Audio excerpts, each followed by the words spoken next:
저는 이 시간에 창세기 17장 1절에서 7절 말씀을 가지고 아브라함 절망의 때 전능하신 하나님을 만나라, 이런 제목으로 말씀을 나누겠습니다. 오늘 말씀은 전능하신 하나님, 원어로 보면 엘샤다이의 하나님. 여러분, 전능하신 하나님, 엘샤다이의 하나님을 경험하시기를 축원합니다. 저는 엘샤다이의 하나님, 전능하신 하나님을 경험했어요. 잊을 수 없는 기억이 있습니다. 뭐냐면 제가 처음 전도사로 29살에 강남에 강남교회로 발령을 받아 갔어요. 교구였어요. 그 권사님들. 근데 막내다 보니까 처음 가서 전화 받는 일이 제 업무예요. 이제 상담해 주는 거예요. 오전에는 예배 드리고 사역하고 오후에는 와서 퇴근 시간까지 전화를 상담해 주는 거예요. 제가 있는데 비서자매가 이제 저한테 상담자를 돌려줬는데, 이 상담자가 첫 마디가 이거예요. 하나님의 이름이 뭐뭐가 있죠? 이러는 거예요. 그래서 이제 아는 대로 뭐 이제 신학 공부한 지 얼마 안 됐으니까 다 알죠 뭐. 그래서 야훼 이레 준비하시는 하나님, 야훼 니시 승리의 하나님, 뭐 야훼 로이, 뭐 찌드게누, 뭐 이렇게 하나님 이름을 다 제가 설명을 했더니 또 뭐가 있죠? 그러는 거예요. 그래서 얼추 다 된 것 같은데 그랬더니 이분이 아니에요, 있어요. 뭐가 있을까요? 그랬더니 엘샤다이의 하나님이 있다는 거예요. 엘샤다이. 그러면서 이제 저한테 설명을 해주는 거예요. 그래서 아니 주의 종이 그것도 몰라요? 이러면서 막 설명을 해주시는 거예요. 그래서 그렇군요. 우리는 엘샤다이는 알았지만 이제 솔직히 좀 부끄럽게 전능하신 하나님 이 부분이 좀 헷갈린 거예요. 저도. 그래가지고 그래서 저는 엘샤다이 하나님을 강력하게 경험했습니다. 그 다음부터 저는 절대로 안 잊어버려요. 엘샤다이 전능하신 하나님. 여러분도 그 하나님을 경험하시기 바랍니다. 왜냐면 그분이 전화 끊으면서 그랬어요. 어떻게 아들이 돼가지고 아버지 이름도 몰라요? 그것도 주의 종이? 그래가지고 이거 또라이구나 하면서 그래요, 네, 아이고 알겠습니다 하고 이렇게 끊었는데, 그래서 저는 지금도 내 가슴에 엘샤다이 막 새기는. 근데 여러분, 엘샤다이의 하나님은요, 우리가 정말 경험해 볼 필요가 있어요. 그래야 절대 안 틀려요. 엘샤다이, 어떤 하나님은 능력의 하나님, 권능의 하나님, 전능하신 하나님. 할렐루야. 여러분, 그 하나님을 경험하시기를 축원합니다. 오늘 배경이 되는 창세기 15장은요, 아브라함이 하나님을 12장에서 부름받고 이제 15장에서 하나님이 비로소 아브라함에게 너는 의롭다 이렇게 말해요. 네가 지금까지 한 순종을 보니까 정말 너는 의로운 사람이다. 근데 16장에 가서 아브라함이 큰 실수를 해요. 이스마엘이라는 실수를 해요. 그러니까 하나님이 약속하셨는데 그 약속이 이루어지지 않으니까 16장에는 그냥 아브라함이 바닥을 치는 거예요. 믿음의 바닥. 의심해서 자기 인위적으로, 인간적으로 끝내버리는 거예요. 이스마엘, 하갈을 통해. 그때 하나님께서 13년 동안 침묵하세요. 그리고 아브라함의 나이가 99세가 됐어요. 여러분, 하나님은 침묵하세요. 일 안 하세요. 그리고 아브라함이 99세가 됐어요. 99세라는 건 생물학적으로 한계, 끝났다는 거예요. 그러니까 아브라함은 지금 낙심할 수밖에 없고, 인간으로서는 모든 가능성이 끝나는 거예요. 절망의 마침표예요. 그게 99세의 의미예요. 근데 하나님이 아브라함에게 그때 나타나셔서 뭐라고 말씀하신다고요? 엘샤다이, 나는 전능하신 하나님이다, 이렇게 말씀하시는 거예요. 그래서 이 전능하신 하나님을 믿고 이제 17장에 가면은 그 믿음을 회복하는 장면들이 나오는 거예요. 여러분, 우리가 신앙인이 참 중요한 것은 이 17장 장처럼 믿음의 장인데 하나님이 이루시는 것을 이렇게 우리가 보면서 기억해내는 거예요. 나는 전능한 하나님이다. 그 하나님의 이름을 기억해내는 거예요. 오늘 그 전능한 하나님을 경험하시기를 축원합니다. 첫째는 이거예요. 절망의 때 전능하신 하나님을 만나야 합니다. 여러분 17장 1절 보니까 아브라함이 99세 때에 야훼께서 아브라함에게 나타나서 그에게 이르시되 나는 전능한 하나님이라 너는 내 앞에서 행하여 완전하라. 이렇게 이 의미는요 이거예요. 하갈을 통해서 이스마엘을 낳았던 이 불순종 이후에 13년 동안 침묵 기간 이후에 마음이 낮아질 대로 낮아졌고 99세가 됐다. 다 끝났다는 거예요. 우리도 이런 때가 있잖아요. 야 이건 나는 너무 늦었어. 내 실력으로는 안 돼. 가진 돈도 없고 몸도 병들고 나는 안 되는구나. 여러분 근데 성경은 이렇게 말하는 거예요. 그때가 하나님이 일하시기 시작하는 시간이라는 거예요. 할렐루야. 하나님은 절망에 빠진 아브라함에게 자신을 계시하셔요. 나는 전능한 하나님이다. 이 원어는 이거예요. 풍족하게 채우시는 분이다. 그리고 충족시키는 분이다. 이런 의미예요. 모든 것을 이룬다는 거예요. 내가 원하는 것을 할 수 있다는 거예요. 이 하나님을 만난 사람들의 특징을 보면요. 한결같이 이거예요. 자신의 한계를 경험하는 거예요. 아, 나는 안 되는군요. 여기서부터 하나님이 출발해요. 모세가요. 홍해 앞에 섰어요. 한계예요. 이제 뒤에는 애굽의 군인들이 몰려와요. 하얀 먼지를 이끌면서 거의 하루길을 쫓아오는 거예요. 거기는 평지라 딱 보면은 보여요. 하얀 먼지가 이제 우리 다 죽게 됐다는 거예요. 앞에는 가로막혀 있어요. 바다로 가로막혀 있어요.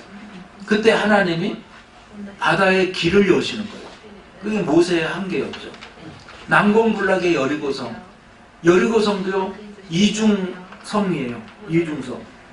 절대로 무너지지 않을 난공불락의 성이라 이렇게 말해요.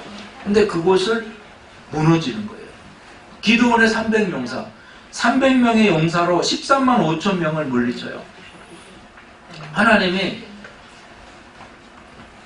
많이 모였는데 그 10,000명 이상 모였는데 다 보내라. 300명만 남기는 거예요. 이게 무슨 작업이에요? 내가 하겠다는 거예요. 전쟁은 네가 하는 게 아니라 네가 군사 훈련시켜서 하는 게 아니라 내가 하겠다 이거예요. 할렐루야. 여러분 믿음은요 신앙은 바로 그런 거예요. 우리가 다 짜놓고 병법처럼 이렇게 여기 맞서고 여기 맞서고 이렇게 해서 무엇을 이루면은 그게 무슨 간증이 되겠어요. 믿음은 그래서 대책이 없는 거예요. 대책 없는 데서 나타나는 거예요. 기도로서 이루는 거예요. 말씀의 능력이 뭐냐? 무에서 유를 창조하는 능력이에요. 아무것도 없죠. 근데 말씀 읽으면요 창조의 역사가 나타나요. 그래서 제가 계속 강조하는 거예요. 말씀 읽으세요. 말씀 읽으세요. 그래야 역사가 일어나요. 기도하세요. 기도하세요. 그래야 역사가 일어나요. 오늘 이 시간에도 전능하신 하나님을 붙잡기를 축원합니다. 아직도 이성이 여러분 발달되어 있죠? 제가 하나 예를 들어볼게요. 우리나라가 8.15 해방된 것이 누가 해방시켰습니까? 일본에서 우리가 해방된 것이 어떻게 해방됐습니까? 하나님이 하셨습니다. 엄청 수많은 사람들이 기도했죠. 독립운동했죠.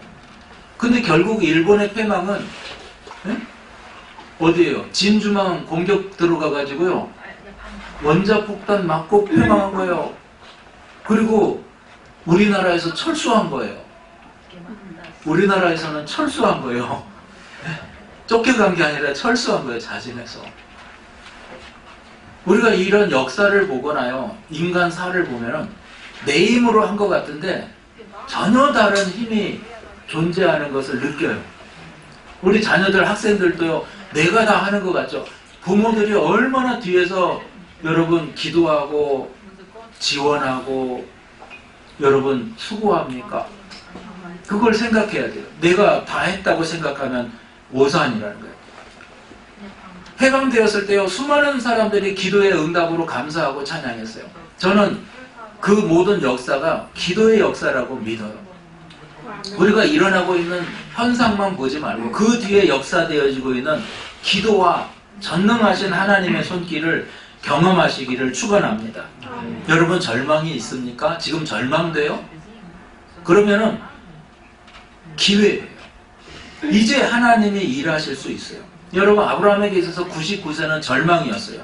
그런데 99세 때에 하나님이 나타나셔서 그에게 희망을 주는 거예요. 희망을 심어주는 거예요. 오히려 여러분 99세 때에 하나님 앞에 엎드리니까, 아브라함이 엎드리니까 하나님께서 그 아브라함을 세워주셨어요. 예배의 자리, 기도의 자리, 말씀의 자리를 떠나지 않길 축원합니다. 묵묵히 견디고 버티는 거예요. 정말 중요한 것은요, 우리가 이렇게 하나님 의지하고 성령 의지해서 나가면 하나님이 일하시고 성령께서 힘 주시고 능력 주시고 이끌어 가심을 보게 돼요. 그 하나님을 여러분, 엘샤다이의 하나님을 경험하시기를 축원합니다. 저처럼 경험하지 마시고 여러분은 이렇게 삶에서 정말 우리 하나님 경험하기를 축원합니다. 제가 홍보실장으로 있을 때 계속해서 같은 메일이 몇 번 오는 거예요. 이 조용기 목사님, 그때 당시 원로 목사님의 기도를 받게 해달라는 한 자매의 간청이었어요. 근데 이게 이렇게 문제 있는 사람들은 저한테 이렇게 우리 홍보실로 이렇게 걸러지거든요. 걸러져요. 똑같은, 근데 이 자매를 분별해 보니까 아주 사모함이, 간절함이 있는 거예요. 그래서 보니까 우리 청년부의 교구의 자매인데, 공황장애로 이제 직장생활도 못하고, 잠도 이 다 큰 자매가 어머니 아버지 옆에서 손 잡아줘야 자요. 그 정도로 공황장애가 심해요. 근데 하나님이 어느 날 이렇게 목사님 만나기 어렵지만 한번 편지를 띄워봐라 해가지고 구구절절하게 이렇게 메일을 계속 띄우는 거예요. 그래서 제가 걸르면서 기도를 한번 받게 하면 좋겠다. 기도를 받았어요. 근데 조용기 목사님 첫 마디가 무슨 일로 왔노? 이렇게 이제 너무나 친절하게 사랑스럽게 받아주시고, 또 이제 구구절절 얘기하니까 이제 막 30초 안에 말하려고 다 해라. 그래서 막 랩이 나오는 거죠. 저는 어디 그래 나도 아파봐서 안다. 그걸 다 들으시고 이렇게 나도 아파봐서 안다고 기도를 간절히 해주시는 거예요. 근데 아무 역사도 안 일어났어요. 그냥 집으로 이제 갔는데 나중에 간증 얘기를 들어보니까 이 자매가 이제 이불을 덮고 이렇게 누워서 자려고 쭉 누워서 땡기는데 발끝이 뜨거워지더라는 거예요. 그 나중에 막 이 뜨거움이 머리까지 막 다 뜨거워져서 뜨거운 것을 경험하고 나서 이 두려움이 싹 사라지더래요. 그래서 그때부터 혼자 잘 수 있더라는 거예요. 여러분, 성령의 역사는 언제 일어날지 몰라요. 언제 나타날지 몰라요. 지금까지 여러분 우리의 삶에 이런 한계 상황들이 있었다면 우리 하나님 앞에 기도하시고 또 기도 받으시고 함께 중보하시고 여러분 기도의 역사는 분명히 나타난다. 할렐루야. 그 엘샤다이의 하나님, 전능하신 하나님을 경험하시기를 축원합니다.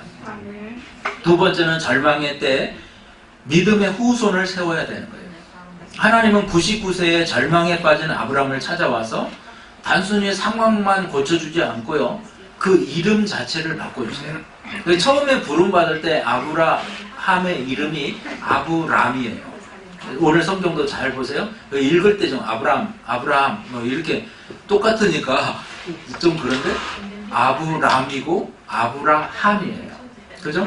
자, 4절에서 5절 보십시오. 보라, 내 언약이 너와 함께 있으니 너는 여러 민족의 아버지가 될지라. 이제 후로는 내 이름을 아브람이라 하지 아니하고 아브라함이라 하리니 이는 내가 여러 민족의 아버지가 되게 함이니라. 아브람이라는 의미는요, 존귀한 아버지라는 거예요. 한 가정의 귀한 아버지 이런 의미예요. 존귀하다는 거예요. 근데 아브라함은 모든 민족의 아버지라는 뜻이에요. 자, 어떻게 봐요? 사라도 열국의 어머니 이렇게 사라라고 이름이 바뀌었어요. 열방을 품는 이렇게 비전을 주는 거예요. 이것은 여러분, 하나님의 방법은 가정과 교회를 통해서 영적 재생산을 하십니다. 7절에 볼게요. 내가 내 언약을 나와 너 및 내 대대 후손 사이에 세워서 영원한 언약을 삼고 너와 내 후손의 하나님이 되리라. 하나님은 우리 후손에 풍성한 축복과 은혜를 부어주기를 원하세요. 그리고 그들과 친히 또 약속하시는 장면이에요. 하나님께서 아브라함에게 이 사명을 주셨는데 이 사명을 주시기 위해서 친히 세우신 두 기관이 있어요. 가정과 교회. 가정과 교회가 하는 일이 뭐예요? 믿음의 후손을 만드는 거예요. 가정의 가장 큰 축복과 사명이 뭐냐면 자녀 낳는 거죠.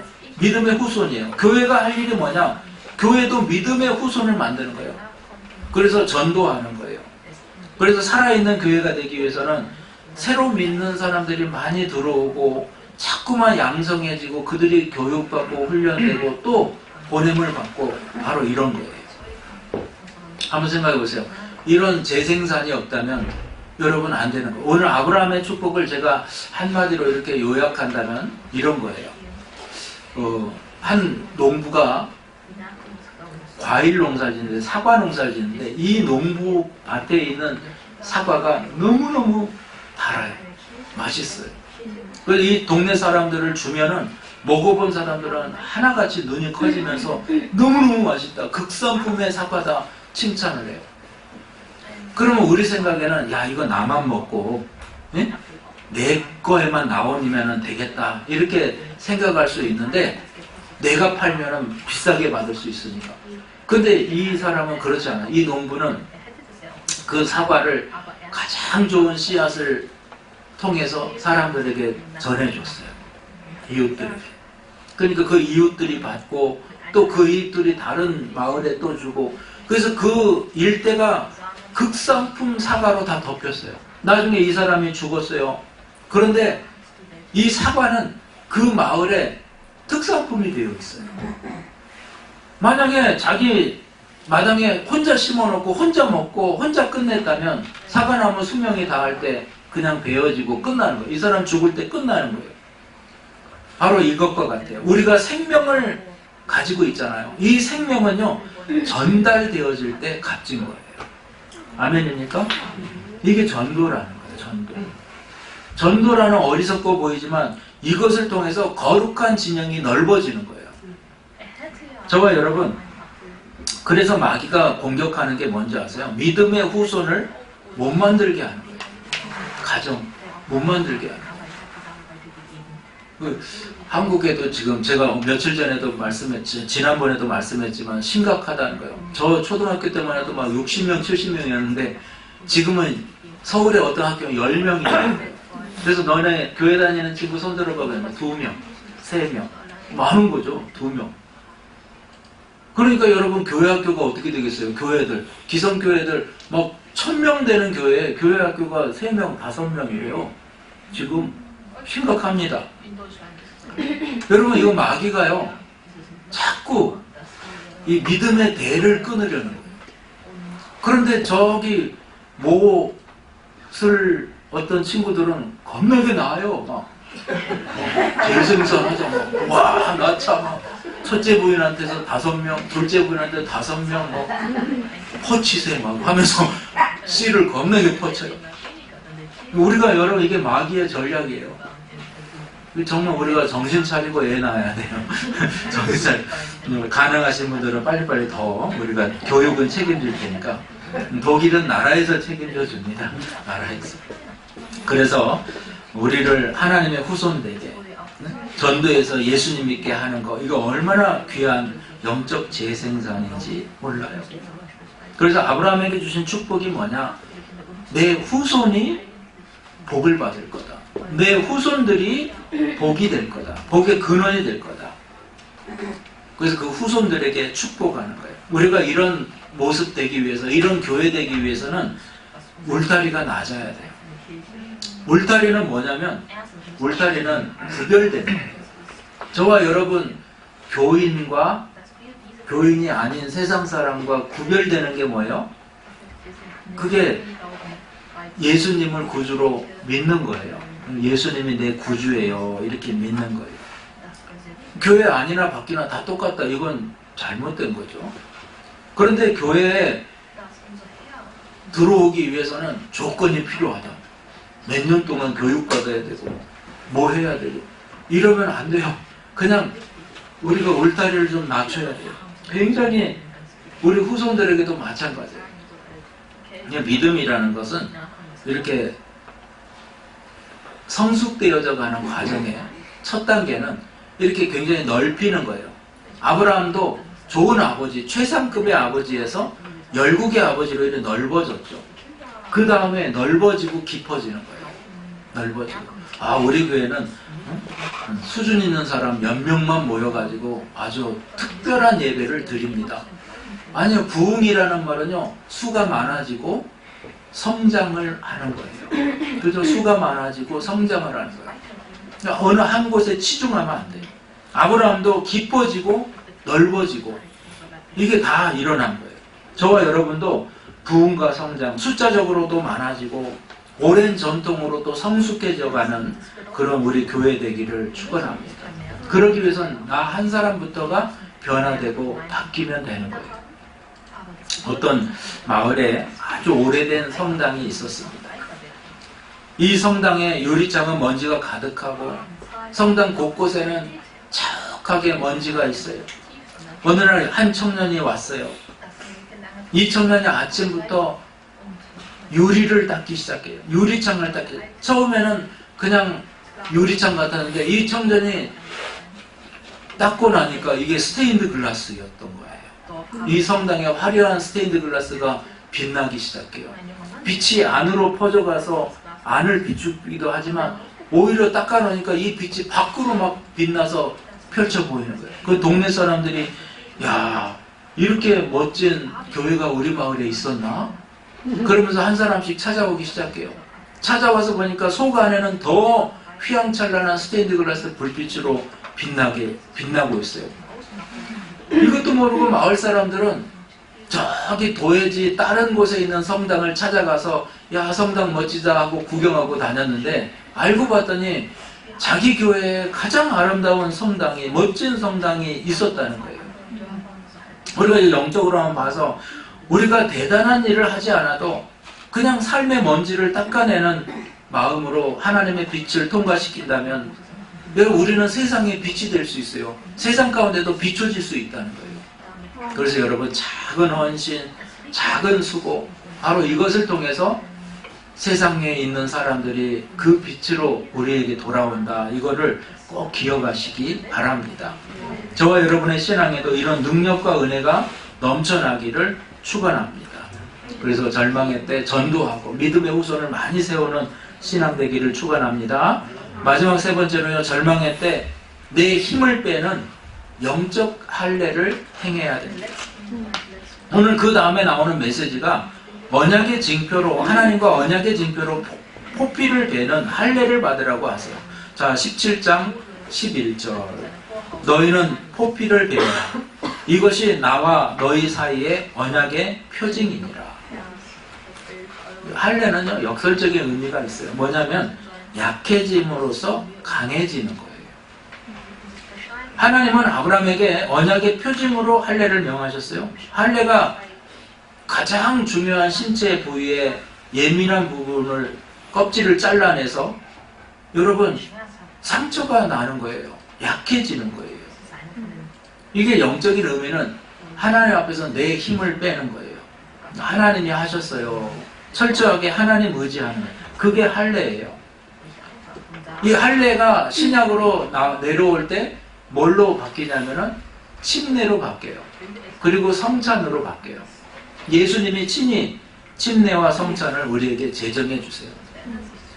그래서 이것은 뭐냐? 내가 죽는 거예요. 물에 들어갈 때 내가 죽고 나올 때 사는 거예요. 십자가에 죽으신 예수님의 몸과 피를 내가 마시는 거예요. 대하는 거예요. 바로 이게 영적 의미예요. 자기 부인이에요. 내 육체의 능력으로는 아무것도 할 수 없습니다. 근데요, 하나님이 여리고성 전투 앞에, 여리고성 아까 말씀드렸죠. 그 전투 앞에서 가장 긴박해 이제 전쟁을 해야 되는데 갑자기 이스라엘 백성한테 너희들 다 할례를 행해라 이렇게 말해요. 여러분, 할례는 이제 포경 수술인데 이것을 하면 3일에서 5일 지나면 이제 거동을 잘 못해요. 그래서 이제 내일 전쟁 나가야 되는데 할례를 받으라는 거예요. 이게 무슨 의미겠어요? 이건 이 전쟁은 내게 속한 것이니까 내가 할 테니까 너희는 가만히 있어라, 구별되어 있어라, 이런 영적 의미가 있어요. 우리 인생의 전쟁이 칼과 전략에 의해서 되는 것이 아니에요. 내가 하나님 앞에 철저하게 항복할 때 되는 거예요. 힘 빼는 거예요. 저도 우리 교회에도 수영 코치가 있는데 저도 수영을 굉장히 오래 했어요. 거의 한 2년을 레슨 받아 3년 가까이를 했는데 잘하겠어요? 못하겠어요? 제가 얼마 전에 이렇게 다들 총회에서 말했더니 안 믿더라고요. 여기 수영장이 있는데 한번 가자 해가지고 갔어요. 막 가서 수영복 빌려가지고 막 하는데 제가 촥 해서 접영을 했거든요. 근데 이게 하도 오랜만에 했더니 배가 안 뜨는 거죠. 물살이 촥 하면서 배가 망했다. 근데 총회장님이 진짜 잘한다고. 지금까지 수영하는 사람 중에 이렇게 저병으로 멋지게 나오는 사람 못 봤다고 그러죠. 배를 못 보신 것 같아요. 배로 물을 밀고 와. 근데 하여튼 저 수영을 잘해요. 근데 마지막 수영 배울 때 마지막 레슨이 뭐였냐면 인명구조 하는 거예요. 그래서 원래는 막 머리 넣고 이렇게 하는데 근데 인명구조는 머리를 내놓고 이렇게 해요. 팔을 젖을 때도 이렇게 하는 게 아니라 요 정도만 가요. 촥촥촥 하면서 몸 내놓고 가는 거예요. 사람 보여요. 근데 거기서 훈련할 때 가장 이 사람이 이 한계가 돼서 꼬르륵 했을 때 구해야 되는 거예요. 만약에 청국천공 하고 있는데 들어갔다가 다 죽는 거예요. 그거 한번 잡히면요 물귀신이에요. 물귀신. 다 죽는 거예요. 애들이라고 애기니까 하고 막 안쓰러워서 들어가는데 애한테 이 애가 막 달라붙어서 잡아버리면 어른들도 꼬르륵이에요. 다 죽어요. 그러니까 자기 힘, 그 사람 힘이 다 빠졌을 때 가야 되는 거예요. 뒤에 가서 그것도. 이 거짓말로 이럴 수 있으니까 좀 뒤에 가서 머리채를 잡고 이렇게 나오는 거예요. 언제 구한다고요? 자기 힘이 다 빠졌을 때. 나는 안 되네요. 이때. 운동에서 가장 중요한 게 또 그 부분이에요. 자기 힘이 빠지는 거예요. 힘이 빼는 거예요. 이게 너무나 중요하죠. 이 할례의 상징적 의미가 바로 이거예요.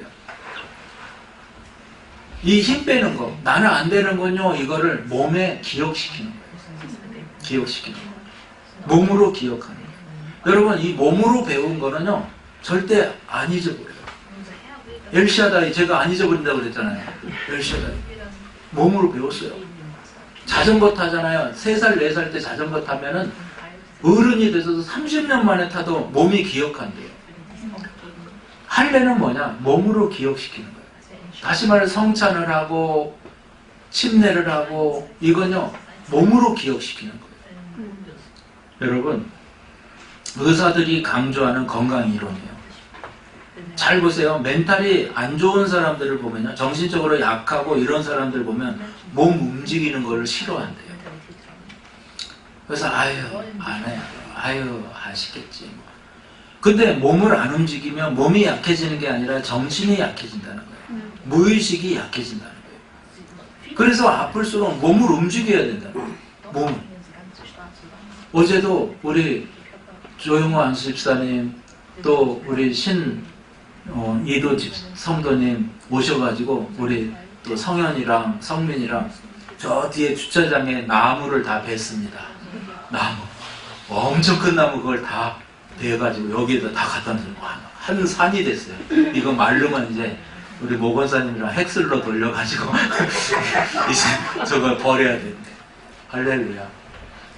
근데 우리 신이도 성도님이 하신 말씀이 그거하고도 전등한다고 엄청 일했거든요. 너무 몸이 아프고 힘들어가지고 계속 누워있어 한참을 앓으셨잖아요. 그죠? 근데 어제 일을 하니까 좀 나아졌어요. 이러시더라고요. 그래서 오늘도 일을 해야 될 것 같아요. 하여튼 여러분 이게 간단한 이론이에요. 간단한 이론. 몸을 놀려야 치료가 돼요. 고난 중에요. 누워있고 엎어져 있으면요. 더 우리의 몸이 영혼이 막 넘어지는 거예요. 몸으로 부딪히며 섬겼던 봉사는요. 기억에 남아요. 영혼에 각인되는 거울과 같아요. 여러분 저는 지금도 생각하는 게 제가 94년도에 신학을 했거든요. 94학번이에요. 저는 세공을 하다가 기술이 있어요. 세공을 오랫동안 하다가 이제 94학번이에요. 근데 제가 93년도에 모스크바 대성회가 있었어요. 90년도에 소련이 무너지고요. 93년도에 조용기 목사님이 92년도인가 하여튼 베님 그 목사님이 이제 모스크바 성회하고 그 다음에 조용기 목사님이 이제 성회를 하신 거예요. 엄청나게 큰 성회.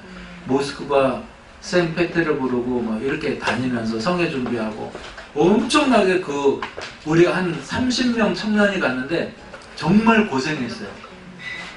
정말로. 근데 잘 먹지도 못하고 막 너무 고생했는데 그 사람들이 다 신학을 했어요. 저를 포함해서 전부 다 신학을 했어요. 이 몸으로 희생하고 몸으로 새겨진 거는요 절대로 잊어버려지지가 않아요. 그래서 마음으로만 믿으면 됐지 뭐 이런 생각은 버려야 돼요. 하나님의 헌신은요, 성경이 말씀하는 헌신은요 몸을 드리는 거예요. 몸을, 나를 드리는 거예요. 자연히 몸이 가면 마음 가고 마음 가면 물질 가고 물질과 시간이 함께 가는 거예요. 그 몸을 움직여서 예배의 자리로 나올 때 우리의 정신과 영이 다 같이 강건해진다는, 몸은 물론이고요 강건해진다는 이 원리를 꼭 기억하시기를 축원합니다. 결론적으로 말씀드립니다. 자, 이제 아브라함이 창세기 17장을 써내려 가는데요. 인생의 막다른 골목에서 어떻게 일어났냐에 대한 내용이에요. 그리고 이때 이 은혜로 독자 이삭을 얻어요. 100세에 낳은 이삭이에요. 근데 아브라함이 얼마나 성숙해졌냐. 나중에 그 100세에 낳은 독자 이삭 아들을요 제물로 드리라고 했을 때 그냥 끌고 가는 거예요. 하나님이 주셨잖아요. 왜 이 자녀를 달라고 해요? 언제라고 하는 것은요 죽여서 드리는 거거든요. 근데 그때 신약에 보면요 아브라함은 하나님이 그 아들을 다시 살릴 것을 믿었다는 거예요. 할렐루야. 그 믿음이 돼요. 그 믿음. 얼마나 성숙했어요. 얼마나 성장했어요. 우리 인생의 절망을 느낄 때 전능하신 엘샤다이의 하나님을 만나시기를 축원합니다. 또 나의 문제에 갇히지 말고요. 이 문제, 내 문제, 여러분 더 넓게 보세요. 열국의 아버지가 되는 비전 품으세요. 더 크게 보세요. 그럴 때 우리 하나님은 엄청난 일을 여러분의 인생 가운데 펼쳐가세요. 마지막으로 가장 중요한 원리, 힘 빼는 거예요. 이거 잊어버리지 마세요. 힘 빼요. 내가 했어요. 이게 아니라 하나님이 하셨거든요. 여러분 파워와 속도 이걸 다 같이 유지하는 거예요. 내 힘을 빼는 거예요. 내 힘을. 하나님의 능력을 의지하시기를 축원합니다.